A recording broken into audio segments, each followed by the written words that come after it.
Boss बड़ी कम समय में इतिहास रच दिले बड़े भाई। सही बताओ तनी, और सिंगर के बॉस के बाहर बा एकदम। 2.5 बिलियन व्यू हो गई हतना कम समय में। ई पवन सिंह एगो रिकॉर्ड बना सकेला। मर्दे अइला एकर 2 साल हो गई, लेकिन एकर हिटिंग अभी तक कम नहीं भइल। ई हिटिंग पवन सिंह कर सकलन। आई गाना जान तोरा कितना कराया, कितना कराया हो? 30,000 रुपया के बनल गाना रहे, मजाक में बनल बन भी रहे। पवन सिंह के यकीन ना रहे कि गाना कहीं ना कहीं जाके तहलका मचाई। आई गाना कहीं ना कहीं अभी ले तहलका मचा रहल बा।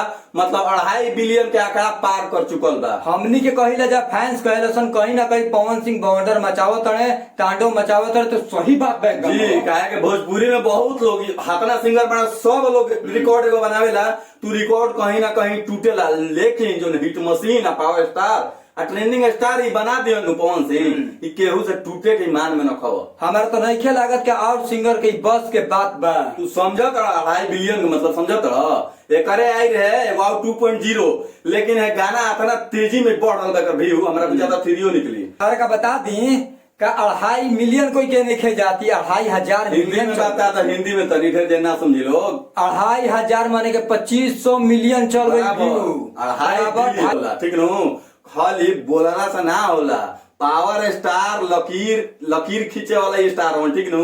इनकर लकीर खींचल केहू ऊपर रेंग ना सके। ढाइबे करी काहे कि भाई ई गाना जब आई रहे तार लोग बता दी कि यूट्यूब पर 7 से 8 महीना राज कइले रहे, 1 नंबर ट्रेंडिंग कइले रहता। हालांकि गाना कहीं ना कहीं राज करता, अभियो राज करता। ई गाना बजता चरतरफा। राज ना करे तो मर दे 2.5 बिलियन भइल रही। ऑल यूट्यूब मिला के कहते हैं 2.5 बिलियन भइल बा। पावर स्टार पवन सिंह गाना पुदीना।